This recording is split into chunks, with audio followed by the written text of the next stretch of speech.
is gonna ruffle some feathers, but I'm in the mood for ruffling feathers. I think some white girls cannot fathom that a girl who's not white can be considered prettier than them.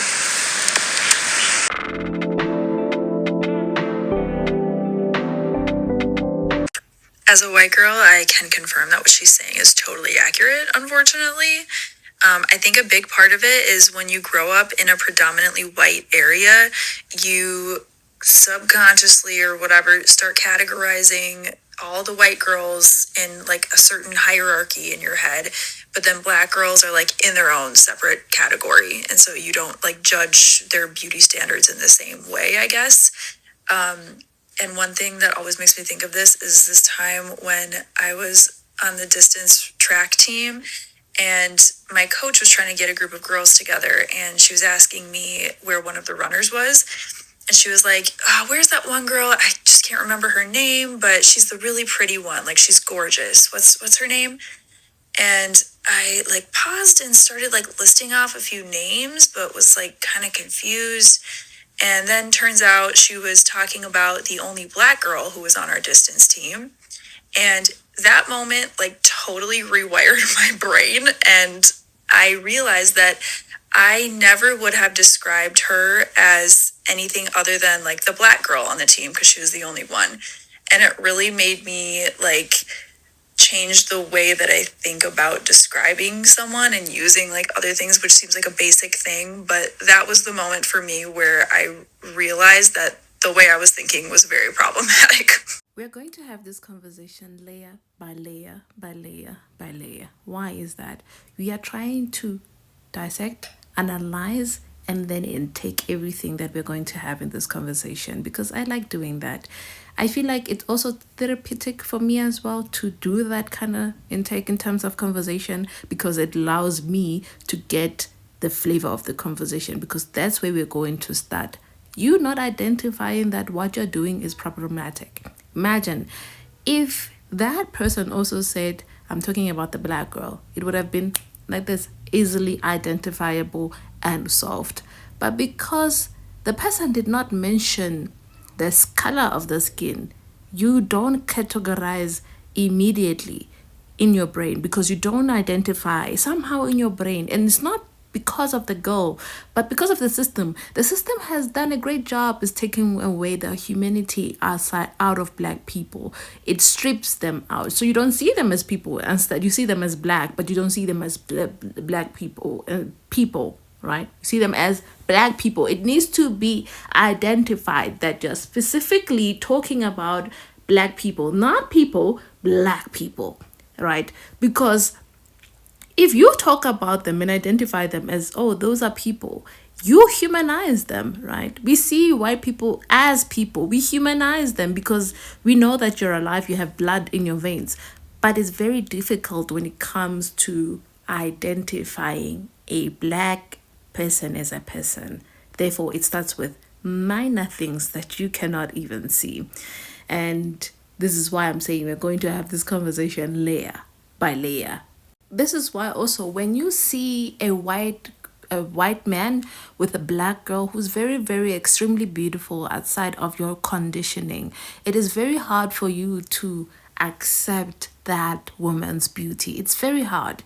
You'll be the very same person to fight it. You know, you'll be like, it's very common for black men rather to also be with any kind of white woman, right?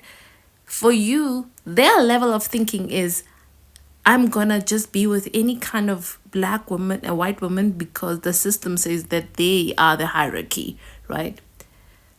They are the hierarchy for us, but they're not the hierarchy for whiteness. There's a category even within whiteness, the type of black girls, white girls that they accept. Thin, blonde, with blue eyes, and very pretty. You need to have the structures in place as well. You really need to be top notch. So even within whiteness, there's strict other white girls. They don't like girls with black hair. That, you know, black hair. They don't like girls with black hair. No. I guess. With Italians as well, we see that a lot of them would have black hair, especially in the South.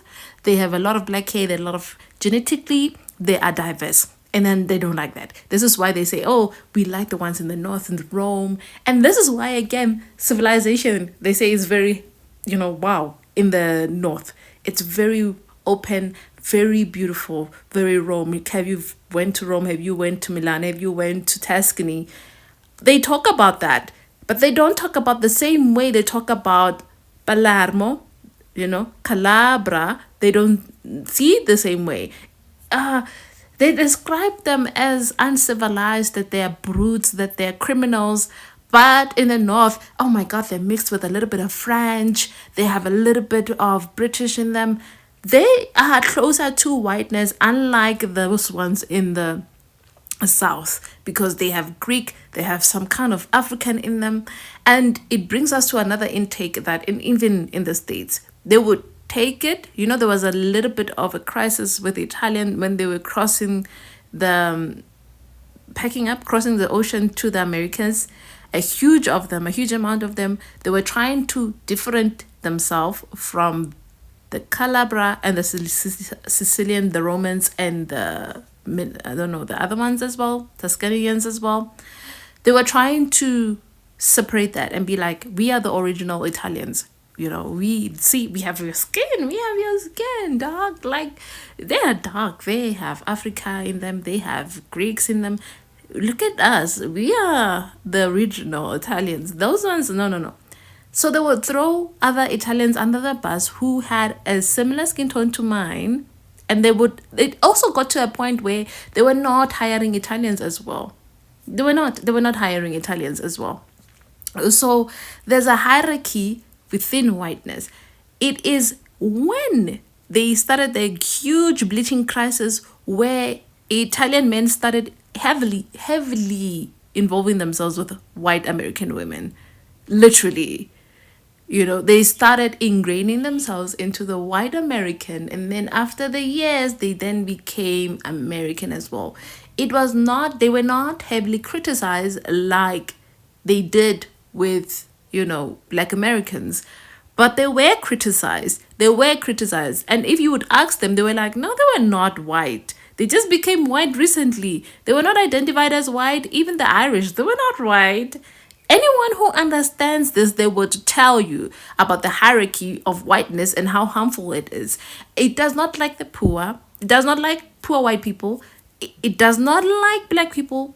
It does not like anything. They want people to be robots, basically. They want people to be complete robots, and they do not see humans outside of whiteness. And it makes their system be built upon whiteness, complete whiteness. What else do you say? What white culture that is built upon white culture? Is that what we are going towards? So this is why when you see a Black woman who's very beautiful, you cannot see as beautiful. This is why when you see women who are outside your hierarchy of beauty and standards, you cannot see that, because that's not how you were conditioned to think. You are not conditioned to think of anything else other than yourself. And that's very harmful. Okay, you need to check it in. The same way we check in the way of thinking, the way I check in the level of thinking when it comes to white people, I do it every single day.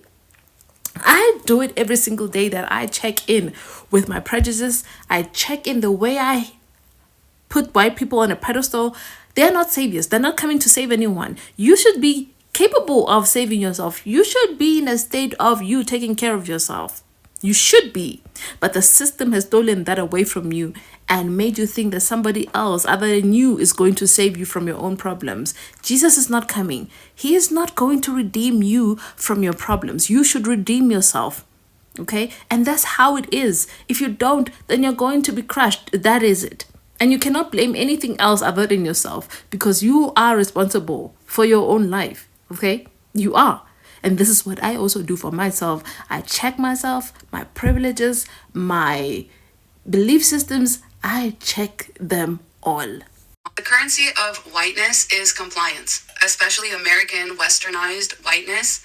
The currency is compliance. And the reason that white women are so curious about you as a Black woman in the South is because they are confronted with that fact, but they just don't know it. In their mind, when they see you, it triggers like this response of like non-compliance, like somebody's not complying. Like, what is she doing here? She's not supposed to be here.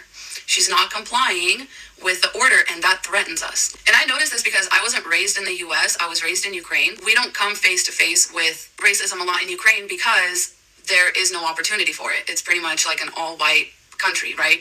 So that's not to say that racism wouldn't exist if given the opportunity. Because as soon as it is, it happens. As soon as it's given an opportunity. Like in the beginning of the war, when people were pushing black people off of trains, like to get on. It'll very much crop up there if it's given the opportunity to. I'm not saying that it's not a problem in Ukraine or other countries like it.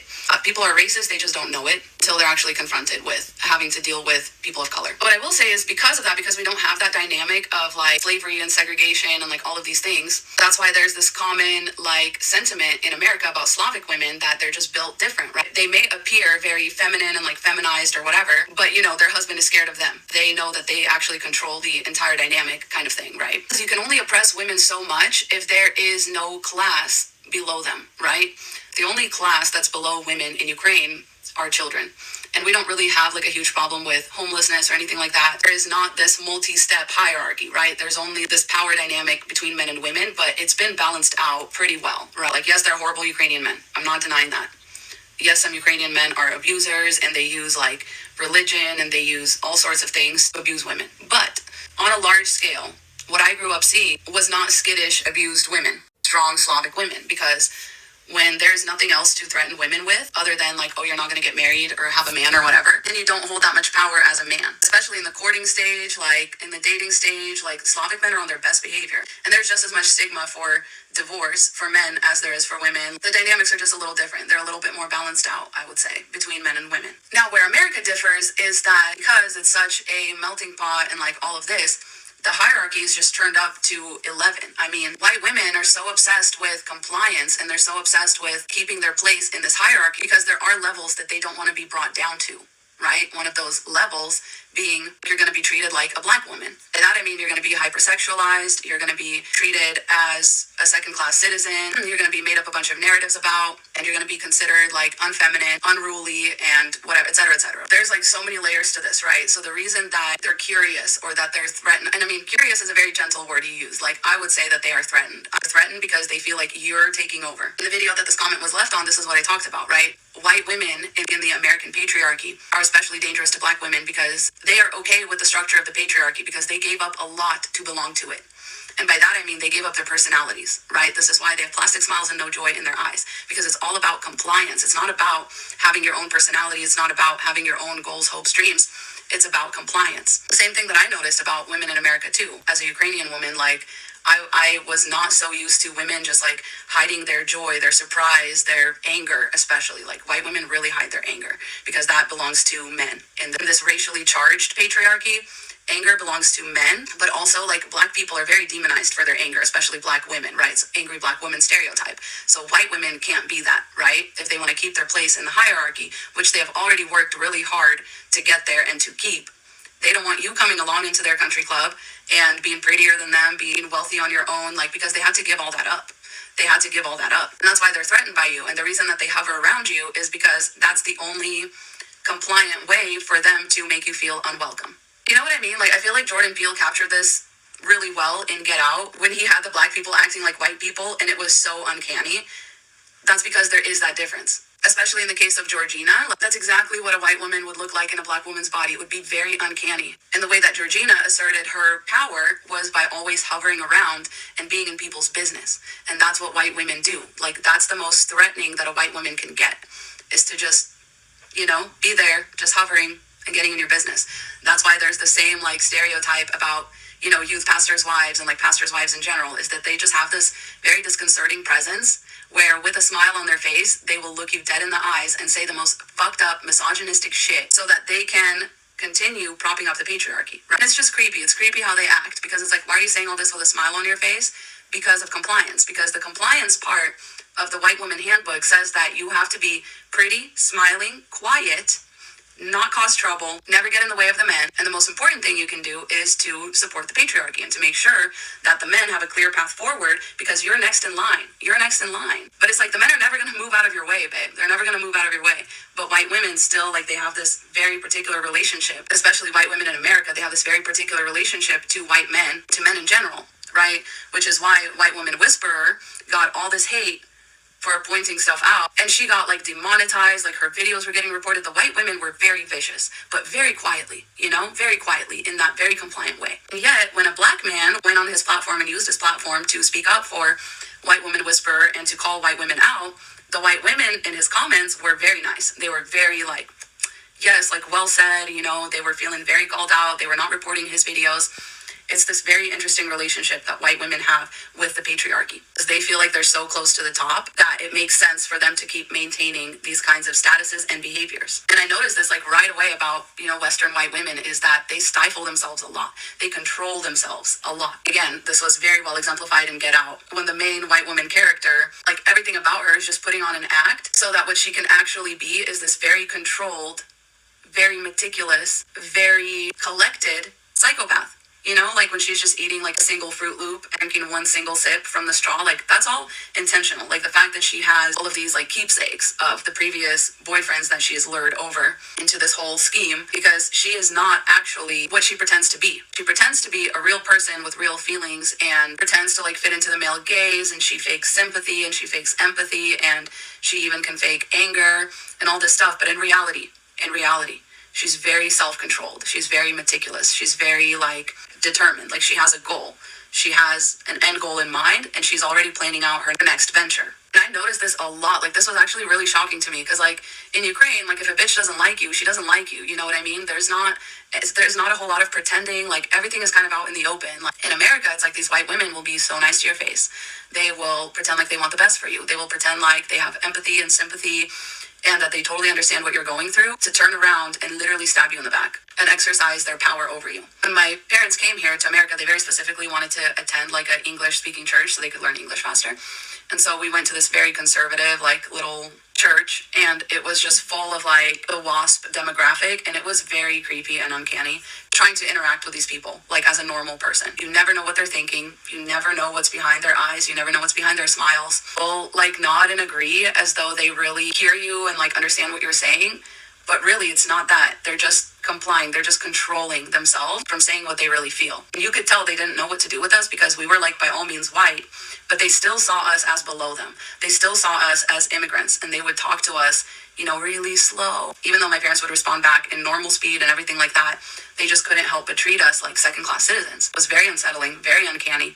No matter what, in America, you are going to take your spot, you take your place in the hierarchy. Even if you refuse, other people will do it for you. They will place you where you belong. And in my opinion, at the end of the day, this all stems from the fact that whiteness is actually like a lack of things. Whiteness is more about what you're not and less about what you are. This is why white people have no culture, because culture is a thing that can be used to degrade people and to make them feel like they're less than. And that's why white people are like, oh, no, none of that. We don't do any of that. The culture is very prim, proper, polite, and it's more based around what you don't do rather than what it is you do. And the things that you do are very performative and only exist to perpetuate a certain hierarchy. Really freaky observing it as a foreigner. Like, even though I know that, again, I'm white, I definitely like benefit from the system. And I'm definitely also not saying that Ukrainians would be better than any other white people if they were confronted with the real life implications of what American people have been presented with. But that's really the problem. I hope I was able to articulate any of this in a way that makes sense, but these are just my thoughts on that. And please stay safe out there, because women like that are just waiting for a chance to like take you down. When she talks about compliance, it makes me think about South African women and their way of complying with the system, even when it disadvantages them, even when it does not allow them to be human. They have sacrificed so much to be where they are so that they can benefit from the structure which have been set by their men, or rather their forefathers. So they don't want to lose that in the spirit of a rainbow nation. They are willing to die because of what is happening to them. They would rather die in silence. And you've seen with the things that they go through, women issues with the children and how they have to raise their families with no help or little to no help. And they just have to comply. And that somehow creates this inbuilt anger that you, as a white woman, have no choice but to shove aside. And it makes me think also of apartheid. During apartheid, they were not allowing women in the military. Of course, they did allow some of them, but maybe in the women's sections. But there were few women there because it was reserved for men, and they did not want women participating in politics like that. They did not want them to put their mouth in politics. It was a man's of, I guess a lot of things that were designed were done so by men. And I'm not certain if it was, because I'm sure some of them got their ideas from their late night partners. There are women gave them ideas to do that, and they took it and ran with it and made it their own. I would think that, but because they don't also allow women, their own women, to have a voice, they just say, okay, let's just do this and this and this, and then we have hierarchies, and then you have to just let it sacrifice. And if you don't let it sacrifice like that, then what's the point? You have to make me feel like a man. I'm going to provide you with everything you need, take care of you, love you the way that you want, come home to you, give you all those grand things, diamonds, kids, a lifestyle, make you the boss of the maids, black people. What else do you want? Why do you want to rule with me so much? And it's one of those things as well. Compliance. What are you willing to sacrifice for compliance? What are you willing to give? And I guess even when you're a black person in white spaces, what do you expect? Because those people in those areas will not treat you like a human being. They're gonna see you as that person who's not complying. They're gonna see you as a threat. And if they do eventually see more of you coming into their community, they're gonna start moving out because they can't get you out, right? They're gonna go to a place where it can only be them and be themselves. And if there is one, they're gonna increase the prices. All right. Nowadays, it's not about only white people bored here. They can't do that like they did in the past. And eventually, they knew this is going to happen. So they became creative with how they apply their system, right? And we can see with how property rates are increasing and people are shoved into poverty. We can see that, right? We can see that. How they treat black people, how they treat people whom they seem poor, people not to standards, people who are behaving in a way they should not behaving, they go to jail. But really, do they go to jail really? Right? If you're poor and you have no connection and you come from a background, then you go to jail. But if you're white man from a lineage of wealth, background wealth, do you go to jail? Please. So compliance is the key. Compliance will always be the key. Seeing a beautiful black woman with a white man will almost certainly trigger a white woman's main character syndrome every time. If you're a white woman that follows me right now, you better not be getting that thumb ready to scroll, please. Because that was embarrassing what happened on that other video. Don't do that. Stay and listen.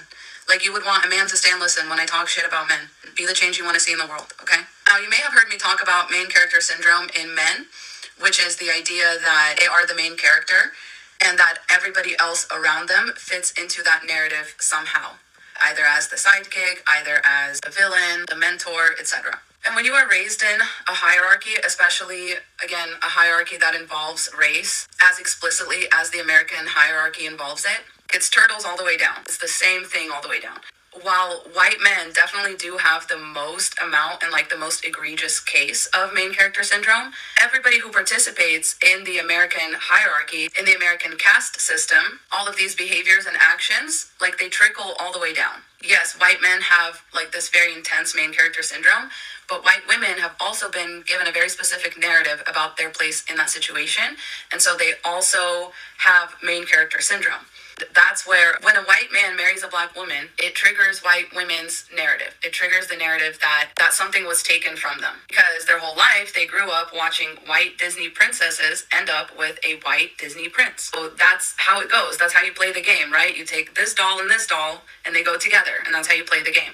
What's triggered is that you are not supposed to be part of that narrative in any way as a black woman. You are not supposed to reap the benefits of being this close to the top of the hierarchy, right? It's almost like they see it in their eyes as like you've skipped a few steps on the ladder and you've ended up like, in a place that they could have gotten. It's kind of like that problem that white people have with affirmative action, right? It's like, well, what if there was a white person that was qualified to take that spot and you just took it from them? Like, don't you feel bad? And this is why affirmative action is needed, because people think like that. Like you just told on yourself very loudly. But That's what it is. They are also confused because a white man isn't supposed to want a black woman. Like, a white man is also supposed to be trained to want a white woman, to want the aesthetic, right, of a white woman. And just for everybody wondering how I know these things, it's education. Yes, some of it is observation, but it's reading books by black educators, but especially black women. I do Audible a lot. Like, I actually have read a lot more than this, but I do a lot of Audible, so I'll just screenshot some recommendations for any other white people wanting to get educated. You can know these things in your heart, you can know things are wrong in your heart, but to actually be able to educate others or like put words to these things that actually like make sense, you have to listen to black women, especially because they have all the nuance. Okay, all the nuance is there. This is from Me and White Supremacy by Layla F. Saad. And she says, black women around the world experience this white gaze lens of being seen as angry, strong, aggressive, and wild, as well as being believed to be lesser in intelligence and beauty than other women. They are seen as either the aggressive adversary, the sassy sidekick, or the deferent devotee to white women. So, of course, a white woman is triggered and confused when you are chosen by a white man who was supposed to be the prince to her princess in her fairy tale, right? Like, it immediately makes sense. She's like, how can you like this aggressive and wild, angry and strong woman when I was taught my whole life that to get a man, I have to be all the opposite of these things? Obviously, the black woman can be whatever she is. Like, she's not obviously automatically angry or wild or any of these things. You don't know that. But in your mind as a white woman, that's what you assume. Because these stereotypes have been so readily fed to you. And not only that, but you have been taught to be the opposite of these stereotypes. So to a white man, it should have been a no-brainer based on the stereotypes. And at the end of the day, what's upsetting, again, is that they have worked really hard for this certain thing that was pretty much supposed to be all but guaranteed to be theirs. And here comes somebody basically cutting in line. You are never supposed to surpass them on the ladder up to the top because white women are supposed to get the opportunity first. Not only that, but a white man is never supposed to pick a black woman. You know, that's why so many white women are such pick-me's, because they were literally taught that men will pick you if you do certain things. And they actually put stock into that and grew up training themselves to do these things. To be unproblematic, to be very easygoing, keep sweet, pray and obey, whatever, right? Now they're surprised because their expectations have been subverted, right? It's that because whiteness comes from a lack mentality, it's that liking anything about a black woman is automatically an insult to a white woman. A crazy way to think, obviously, but nevertheless it happens. And the emulation stems from kind of the exact same place.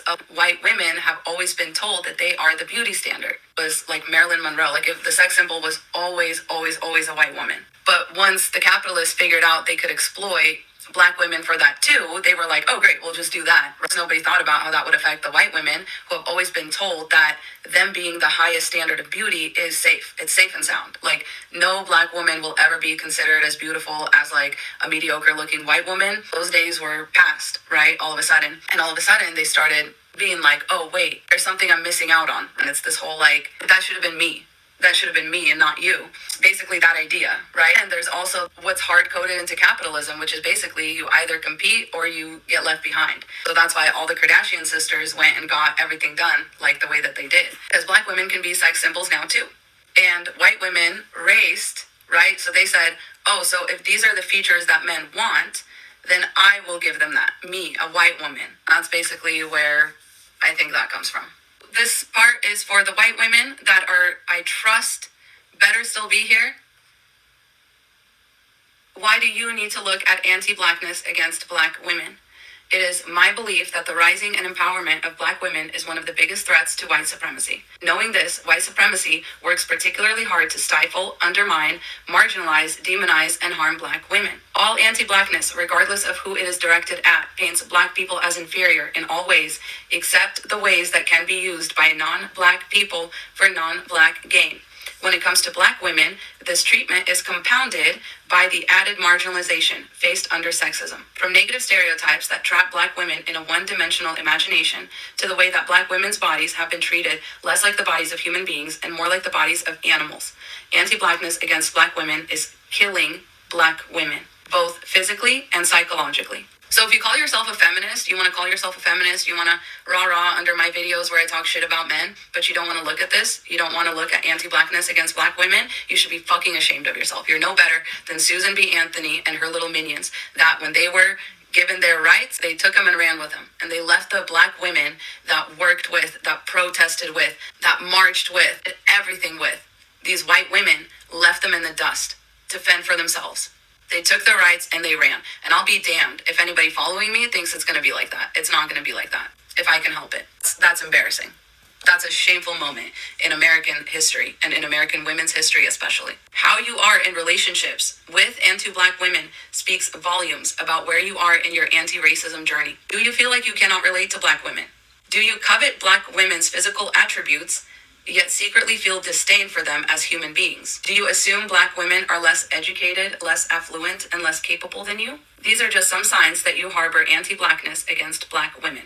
This anti-blackness needs to be excavated, confronted, and owned in order for you to practice anti-racism. So let's get to work. It's something that we all have to continuously practice and reflect on, myself included.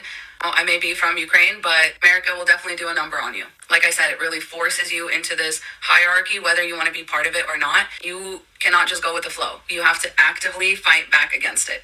That's what people mean when they say, like, you need to educate yourself. They don't mean you're a horrible racist and you need to blah, blah, blah. What people mean when they say you need to get educated is you need to start swimming upstream. You need to stop going with the flow and you need to use your muscles to head upstream, because upstream is the only way to solve all of these problems. You need to go as far upstream as you can.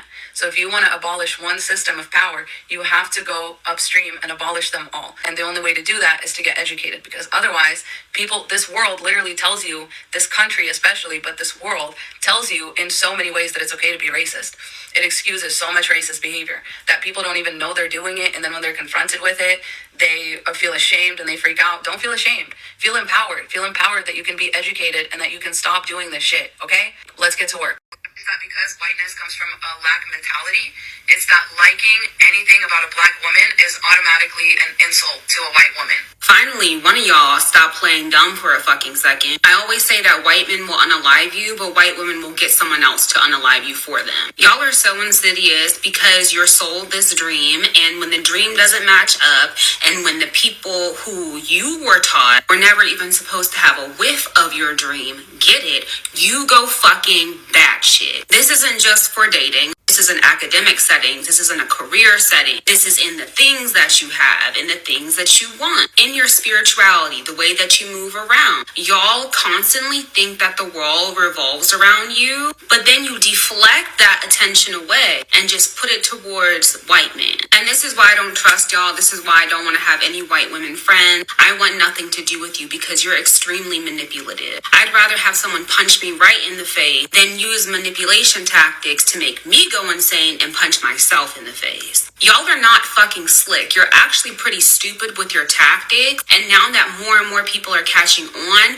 bitch, you can't hide. You're sitting there and you're getting mad at what's happening on the stage, getting mad that people aren't putting on the presentation that you wanted. But bitch, what did you do backstage? What is your man trying to do backstage? The reason why we haven't progressed with feminism is because white women won't take accountability. Bitch, I said what I said. Come at me. I don't give a fuck. Isn't she lovely? Don't we love such energetic women who pull such stunts? Don't we? We love them. We love women who stand on their toes. And I love her energy anyways. But another thing is, even myself, someone would say, well, your boyfriend is also white, blah, blah, blah. I've heard that. But listen, I'm selective with the type of men I'm with. I don't want white friends. Really, I have acquaintances with our white colleagues that are white. Friends, no. I like us being civil. We don't have to hate each other. That's the thing. We have to just keep it moving, right? Keep it going. We don't have to have this disdain for each other. I may not like you and you may not like me, but we keep going, right? Exactly. So, even though I may have a partner who's a white, an Italian man from the South, I struggle with giving a white man a child, because deep down there's this anger in me, and I kind of like it like that. I like the anger that I feel. So I might as it's fine. I might be with him, right? And I don't get to see him everywhere because he's an Italian man, he's in Italy. I can deal with my emotion, I can relegate them. I just don't know how that will play out if we get married. That's why I'm saying I don't want kids. I don't want to have a problem that I will eventually not know how to solve. Just like having white friends. I don't want to have a problem in my hands just because I want to seem that I'm complying with this thing of integration. No, I don't like it.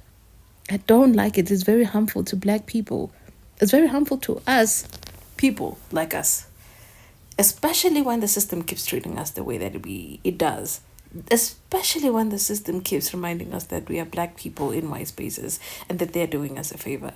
Especially with white women who has not gotten what they want and they're still fighting for their place. And then we are there. Right? There's a reason why science don't allow women and black people. Right? There's a reason why we end the way that we end. There's a reason for all of that. So for me, I have to relegate myself constantly for the system. And I don't want that. I don't want that. I don't want that constant feeling in my chest, okay?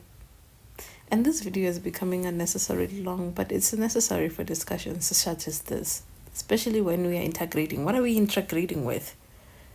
Right? What are we integrating with? Especially when our ancestors were integrating with you with something that you did not want and you wanted to manipulate us first. And she says a white woman, she does not want to have. I feel like they are all like that. Even men, they're like that. Have you seen gay men? Gay white men, they behave like they are mothers. Right? Right? They behave like who? Like they are mothers. So they have this thing of manipulation in them because it's in them. Right? So for me, I'm just gonna this video is gonna go on longer than expected, but I hope you get the point of the conversation that we're trying to have, because I did say that we're gonna have a conversation in length, in depth, and in a great analysis.